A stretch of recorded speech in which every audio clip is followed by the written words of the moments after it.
अस्सलाम वालेकुम नाज़रीन, सियासत टीवी के आलमी खबरनामे में आपका खैर मक़दम है। मैं हूं मोहम्मद शौकत और सबसे पहले नज़र डालते हैं सुर्खियों पर। यमन से इसराइल पर दागे गए मिसाइल, सायरनों की गूंज से इसराइल लरज़ उठा, मिसाइल फिजा में ही रोक दिया गया, इसराइल का बयान। मशरिक़ वस्ता में रमज़ानुल मुबारक के तीसरे अशरे की शुरुआत, हज़ारों मुसलमानों ने मक़बूदा बैतुल मुक़द्दस का कर लिया रुख। इसराइल की गाज़ा पर दोबारा बमबारी, एक ही ख़ानदान के 14 अफराद शहीद, 30 ज़ख्मी।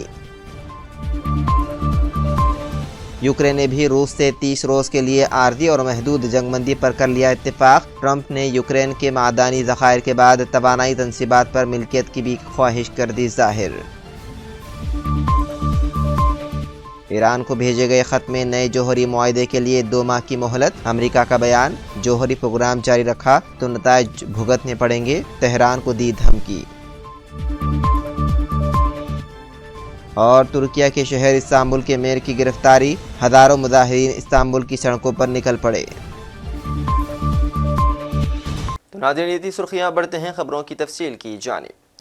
इजरायली फ़ौज ने ऐलान किया है कि उसने यमन से दागे जाने वाले एक बैलिस्टिक मिसाइल को इसराइली फ़िज़ाई हदूद में दाखिल होने से पहले ही मार गिराया। उसके नतीजे में इसराइल के कई इलाकों में ख़तरे के सायरन सुने गए। इससे कबल मंगल के रोज़ इसराइली फ़ौज ने यमन से दागे जाने वाले एक मिसाइल रोकने का ऐलान किया था। यमन में हूसी बागियों ने खबरदार किया था कि गाज़ा में गुज़रगाहों की बंदिश के इसराइली फैसले के जवाब में इसराइली बहरी जहाज़ों पर हमलों का सिलसिला दोबारा शुरू किया जाएगा। अमेरिका हफ्ते की शब से यमन में हूसियों के ठिकानों पर हमले कर रहा है। मशरिक़ वस्ता में रमज़ानुल मुबारक के तीसरे अशरे की शुरुआत के साथ ही मुसलमानों ने मक़बूदा बैतुल मुक़द्दस का रुख कर लिया। रिपोर्ट के मुताबिक चारशंबे को मस्जिद अक़सा में 70,000 मुसलमानों ने नमाज इशा और तरावीह अदा की। हर साल हज़ारों मुसलमान रमज़ान के आखिरी अशरे में मस्जिद अक़सा पहुँचते हैं। रमज़ान के आखिरी जुमे को यौम क़ुद्स के तौर पर मनाया जाता है। वाज़ेह है कि मस्जिद अक़सा का इंतज़ाम उर्दन की हुकूमत के पास है, जबकि मस्जिद अक़सा के अतराफ़ सिक्योरिटी की ज़िम्मेदारी इसराइल के पास है। इसराइल की जानिब से गाज़ा पर फ़िज़ाई हमलों का सिलसिला जारी है और गाज़ा पट्टी के वस्ती और जनूबी हिस्सों में ज़मीनी कार्रवाइयाँ दोबारा शुरू हो गई हैं। दूसरी जानिब इसराइल ने चारशंबे की शाम गाज़ा पर बमबारी के दौरान एक ताज़ियती कैंप को निशाना बनाया। गाज़े में शहरी दिफा ने इत्तला दी है कि चारशंबे की शाम गाज़ा की पट्टी के शुमाल में बैतुल्लह के कस्बे में एक मकान पर इसराइली फ़िज़ाई हमले में 14 फ़लस्तीनी शहीद हो गए।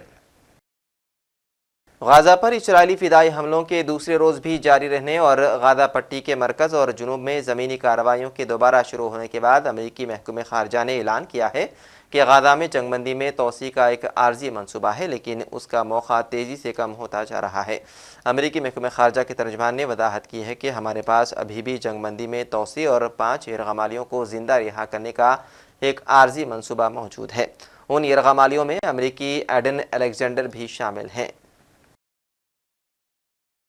और वहीं यूक्रेन ने भी रूस से 30 रोज़ के लिए आर्जी और महदूद जंगबंदी पर इत्तेफाक कर लिया है, जबकि अमेरिका के सदर ट्रंप ने यूक्रेन के मादानी ज़खायर के बाद तवानाई तनसीबात पर मिल्कियत की भी ख्वाहिश जाहिर कर दी है। रिपोर्ट में बताया गया है कि अमेरिका के सदर डोनाल्ड ट्रंप की यूक्रेनी हममनसब से टेलीफोनिक बातचीत हुई है, जिसमें सदर ज़ेलेंस्की ने अमेरिकी ताउन पर शुक्रिया अदा किया और इस बात पर इत्तेफाक किया है कि रूस के तवानाई इंफ्रास्ट्रक्चर पर हमले नहीं किए जाएंगे।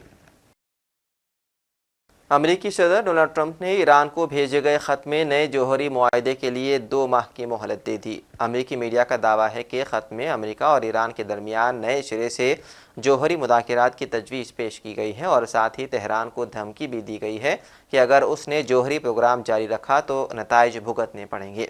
अमेरिकी सदर ने रवा माह के अवाइल में ईरानी क़यादत को ख़त भेजा था, जबकि वाइट हाउस ने ख़त के मंदरजात से इसराइल, UAE और सऊदी अरब को भी आगाह किया था। अमेरिका ने कहा है कि वो गैर दस्तावेज़ी तारकीन वतन की बड़ी पैमाने पर मुल्क बदरी को जारी रखने और नामवाफिक अदालती फ़ैसलों का मुकाबला करने की तवक्को रखता है, लेकिन अदालती अहकामात की तामील करेगा।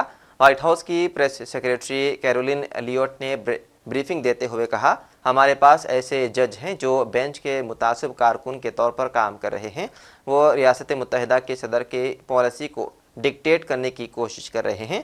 वो इंतज़ामिया के इस एजेंडे को वादे तौर पर सुस्त करने की कोशिश कर रहे हैं और ये नाकाबिल कबूल है। State Marco Rubio. We have judges who are acting as partisan activists from the bench. They are trying to dictate policy from the President of the United States. They are trying to clearly slow walk this administration's agenda, and it's unacceptable. As the President said last night, we will continue to comply with these court orders. We will continue to fight these battles in courts, but it's incredibly apparent that there is a concerted effort by the far left to judge shop, to pick judges who are clearly acting as partisan activists from the bench in an attempt to derail this president's agenda.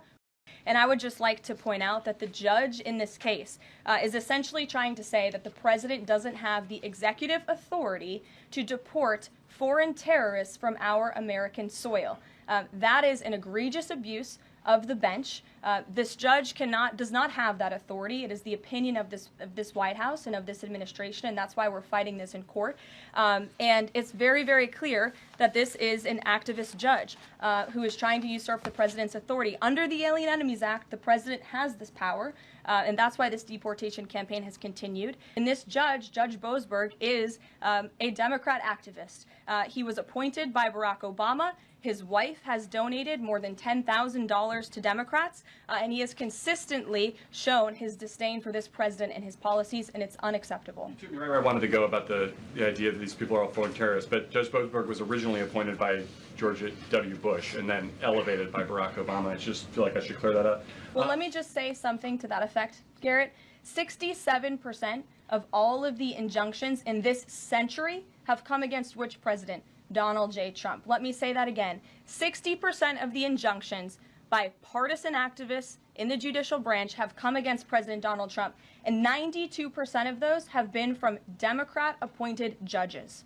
This is a clear, concerted effort by leftists who don't like this president and are trying to impose or slow down his agenda. So, given that, do you think it's a good use of Congress's time and the president's political capital to try to impeach and remove a federal judge, which would take 67 votes you're unlikely to get in the Senate? Well, look, the president has made it clear that he believes this judge in this case should be impeached, and he has also made it clear that he has great respect for the Chief Justice. Türkiye के शहर Istanbul के mayor अकरीम इमाम ओगलो की गिरफ्तारी के बाद हज़ारों मुजाहिरीन Istanbul की सड़कों पर निकल आए। इमाम ओगलो, जिनका ताल्लुक़ हज़ब इख्तिलाफ की जमात से है, मुजाहिरों के दौरान कई सड़कें बंद कर दी गई हैं। सोशल मीडिया प्लेटफॉर्म्स को महदूद कर दिया गया है और मुजाहिरों को रोकने के लिए 4 रोज़ा एहतजाज पर पाबंदी आयद कर दी गई है। अनकरा में सैकड़ों अफराद ने हुकूमत मुखालिफ नारे लगाए। पुलिस ने मुजाहिरीन को मुंतशिर करने के लिए मिर्च के स्प्रे का इस्तेमाल किया। इस दौरान मुजाहिरीन ने एहतजाज करते हुए पुलिस की तश्कील के जरिए अपना रास्ता आगे बढ़ाने की कोशिश की। और आखिर में सुर्खियों पर एक और नजर। यमन से इसराइल पर दागे गए मिसाइल, सायरनों की गूंज से इसराइल लरज उठा, मिसाइल फिजा में ही रोक दिया गया, इसराइल का बयान।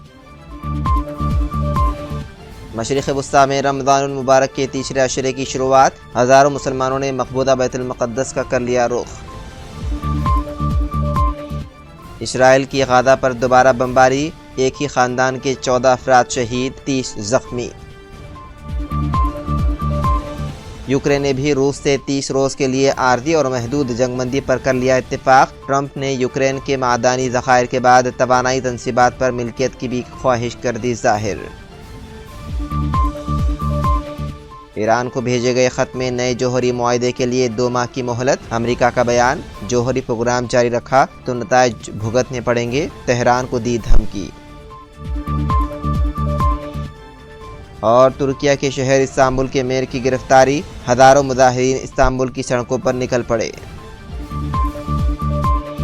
तो नाज़रीन, सियासत टीवी के आलमी खबरनामे में बस इतना ही। मज़ीद अपडेट्स के लिए आप बने रहिए सियासत टीवी के साथ। फ़िलहाल मुझे दें इजाज़त। खुदा हाफिज़।